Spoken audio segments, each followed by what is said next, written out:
Hey everybody, I know it's been a couple of days since we've put up a recipe video, so I thought today would be a perfect day to do so.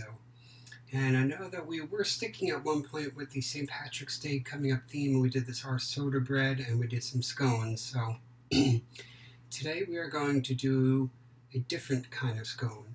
Today we are doing a chocolate scone, but just to add a little bit of an Irish St. Patrick's Day twist to it, I'm going to top it with a Bailey's glaze. So, here's how we're going to get started.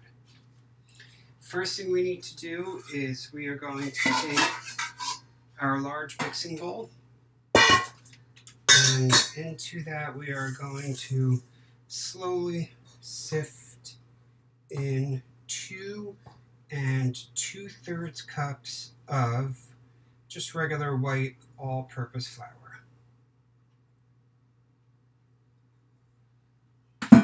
Okay, so let's give this a nice little sip. And I don't know if you remember me saying this in other videos, but if you really like your scones to come out nice and fluffy, then usually I like to give them a couple of different sifts. Today I'm only doing it this one time, just because I'm not going to keep you all waiting while I sift through flour multiple times, but normally I will sift the flour about 2 or 3 times. It just gives it a more of an airy, fluffy texture when they come out of the oven. So here we are, almost set. Okay.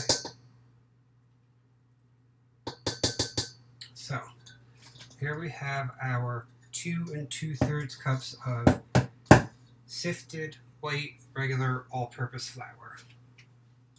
Now to that, what we are going to add first is cocoa. I like to use the Dutch processed cocoa, and I have about 2/3 of a cup of that right here.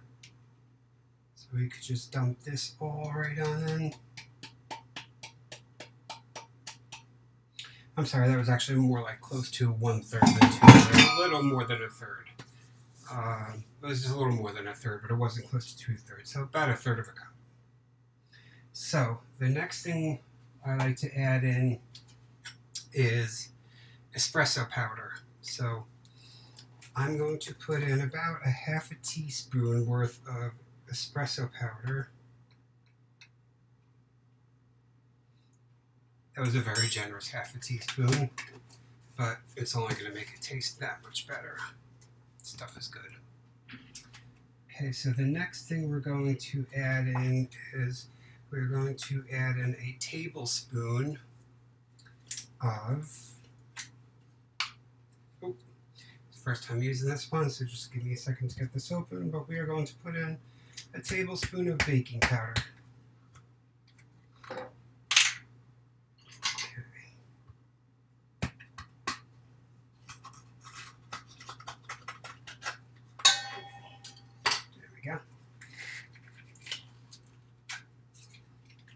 Alright, so here's our baking powder, and to this we are just going to add 1 tablespoon worth.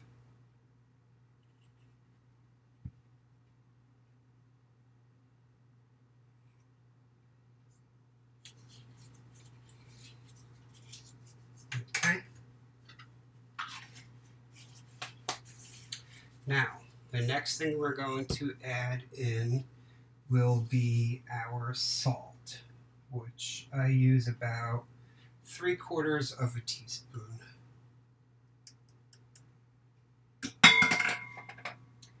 And now we're going to add in a half a cup of regular granulated sugar.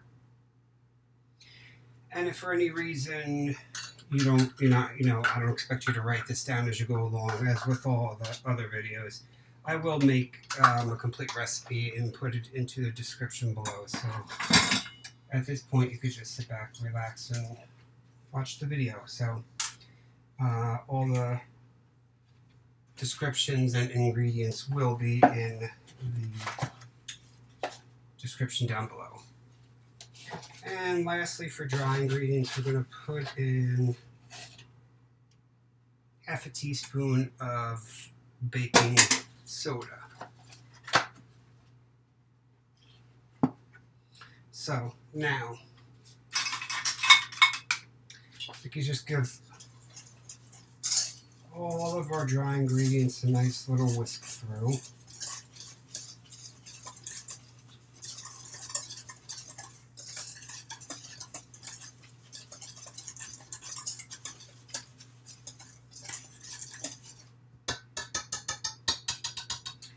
Next, we add the butter. And I'm not sure if you've seen me do this before in previous videos, but the key to a nice fluffy scone, aside from sifting flour multiple times, is keeping your ingredients as cold as possible. So to make life easier, and because it's actually even beneficial in the recipe, what I like to do is freeze the butter. So I froze a stick of butter, and now I'm just going to give it a grate right on in. Not only does this make it much easier to incorporate, but it saves you the messy and tedious task of either using knives or pastry cutter to, blend in butter. This way you're getting your nice buttery slices already in there, and then after this is all grated in there, all we're going to have to do is just give it a little whisk through with our fingers just to incorporate the butter. But you don't have to worry about running your fingers through and blending it in like you would with a pastry cutter. At this point, it's nice, it's frozen, it's grating nicely in there. So just keep on grating in the butter.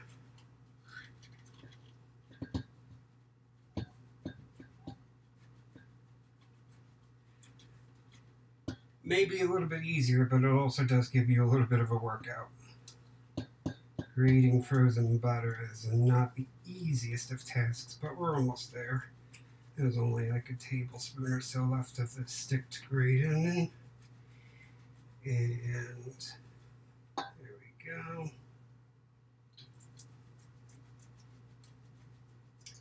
This may seem tedious, and you're watching me do this thinking there's got to be a better way, but trust me, this is the easiest way because I'm almost done already, and when I am, this in the long run was much quicker, much easier than using pastry cutter or knives, which I do have pastry blenders, but just for quick and convenience, I figured I would do it this way.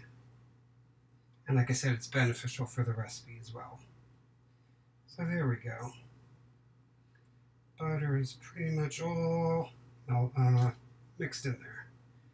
So let's just pull this off the back, get all this loose butter.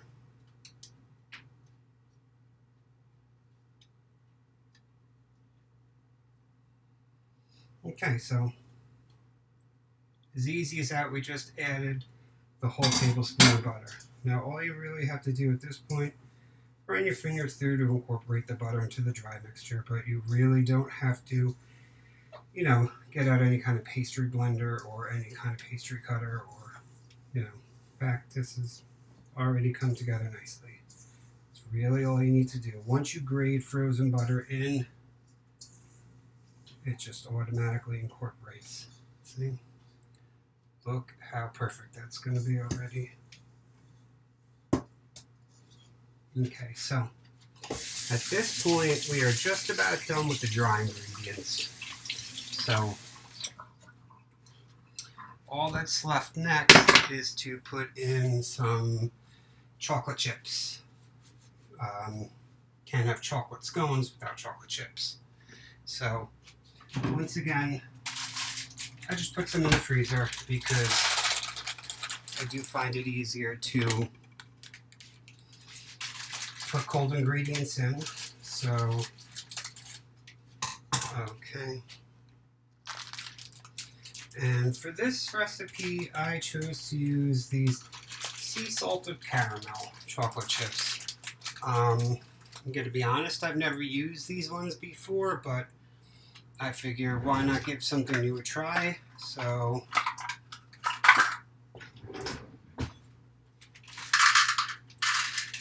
put in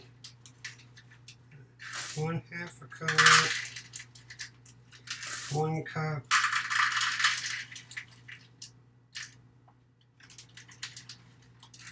one-half a cup. There wasn't much left in the bag worth saving. So we're going to have some nice flavorful scones, it looks like. So, just going to take our whisk, give them a nice little whisk through. Now, that's it for your dry ingredients. Now what I have already set aside here is our buttermilk.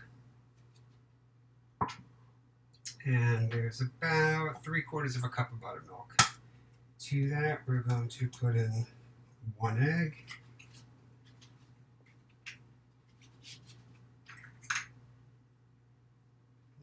Okay. And we'll put in a teaspoon of vanilla extract. I'll just eyeball that. So, now we take our miniature little whisk here.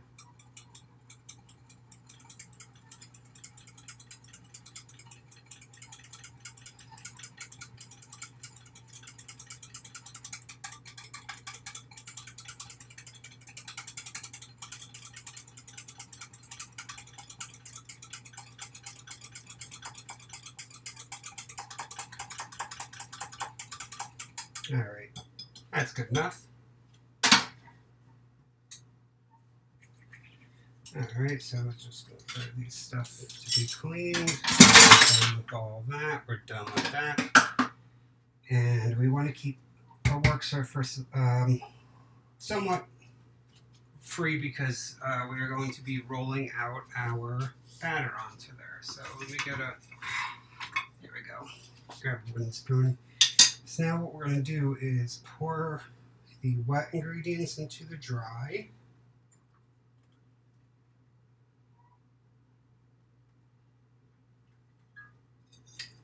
Okay, I like to make sure we get all of that out.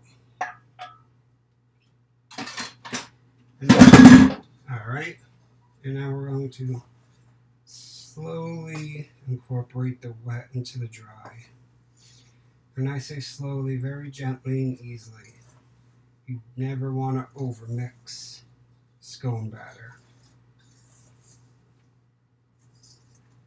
So it's already starting to come together nice. Just keep giving it.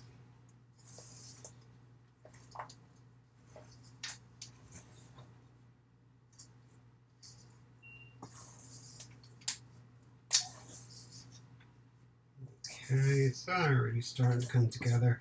Once it reaches a point where it's somewhat come together, we could put this out onto the surface and finish it off there, which I think we're just about ready to do here.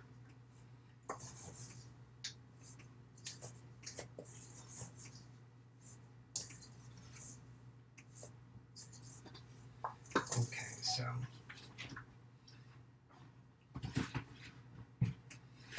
do is give a nice little coating of some flour onto the surface here.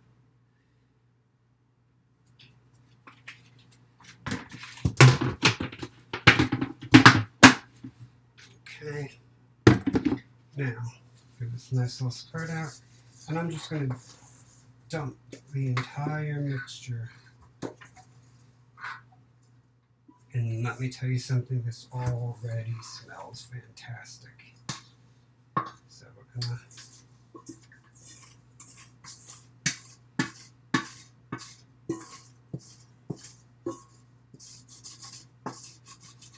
Alright, so we have all the batter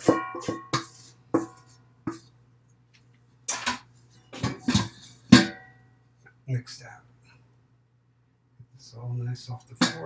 Now what we're just going to do is kind of knead it together. Shouldn't take long. Your dough is already starting to come together in the bowl. And you can already start to feel it.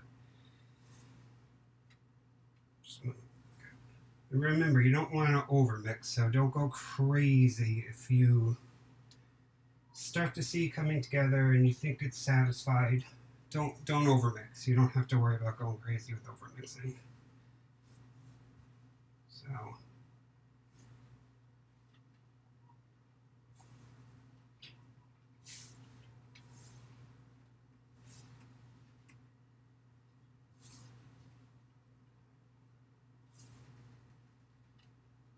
there we go.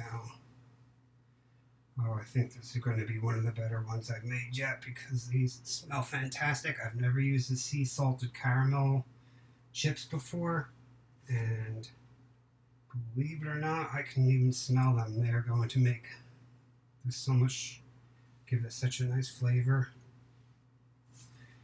Sea salt caramel goes together so well with chocolate, and don't forget the topping later on. After these come out of the oven, I will make a Bailey's glaze. Just a little something to pour on top.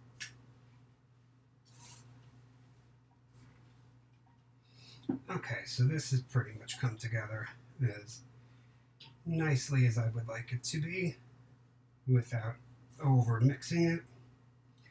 Now, what a lot of people like to do is take like a rolling pin, roll these out flat, use like cookie cutters or scone cutters even, just to get perfect shaped round ones. I prefer to do it the more traditional way. This is the way that it's been done a lot longer. So what I'm going to do is just flatten this out to a nice round disc. It's perfectly round as you can get it, and you want it to be about an inch or less high. See, this is already starting to smell fantastic. Give it a nice little pat, get this all. Alright. Well, we are just about set. So now we have this in a nice round shape. Okay.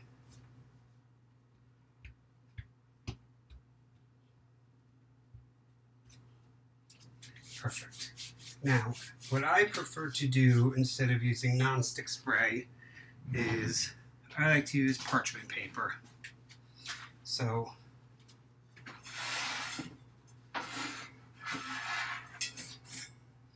take a good old baking pan.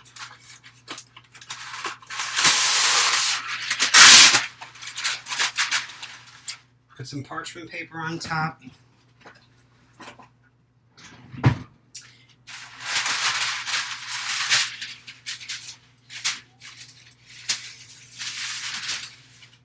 Go. Now, this is the reason why I like to mold the dough into a perfectly round shape. Over here so you get a better shot of this. Now, just simply cut in half once, cut in half twice, cut in half 3 times, and finally your last cut.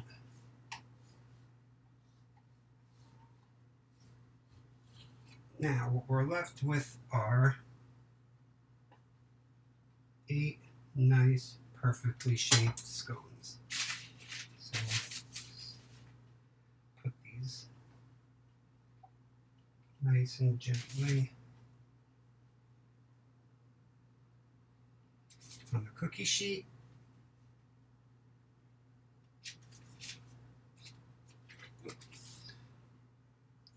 Screensaver there. Alright, so we have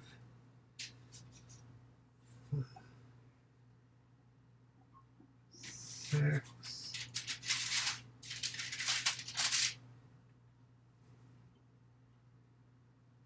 7. Okay. And we just don't want to put them too close together for when they expand any feet. So this is what we're going to be left with. 8 perfect looking scones, of which I'm about to put into a preheated oven right now. The oven is set at 375.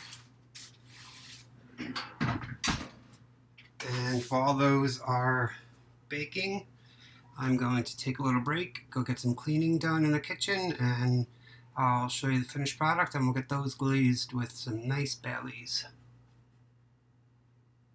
It's been about 20 minutes, and well, the scones came out after about 20 minutes. I've been letting them cool for about another 15-20 minutes, so they're nice and just a little bit lukewarm right now. I put them under some old bags here, just so to prevent from mess all over the counter. So here's what I made for a glaze. I took some Baileys, a drop of vanilla, and some melted chocolate. And what I'm going to do now is just spoon that right on top.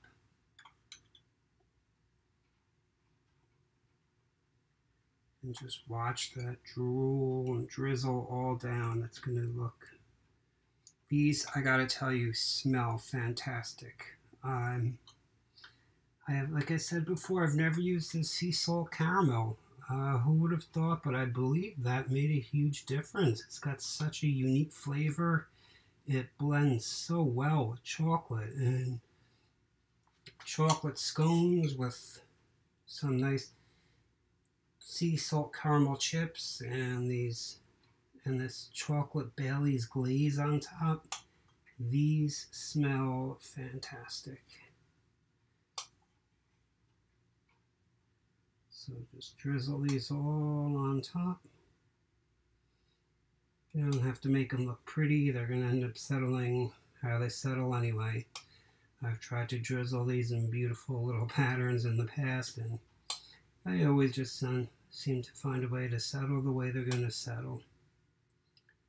So here we go. Only got a few left.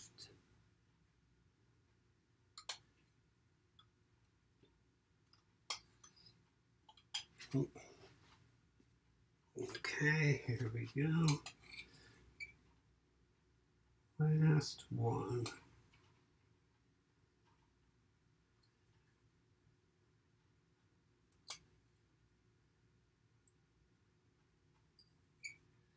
Alright, we'll just use up this.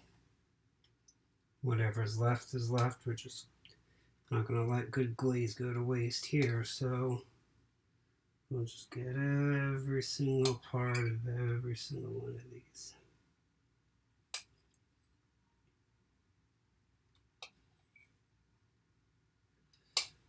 Okay, these are just about done. These are good to go. So take a look at these.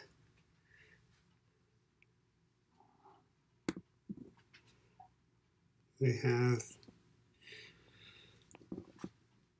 look at that chocolate drool drizzling down them. Those are going to be fantastic.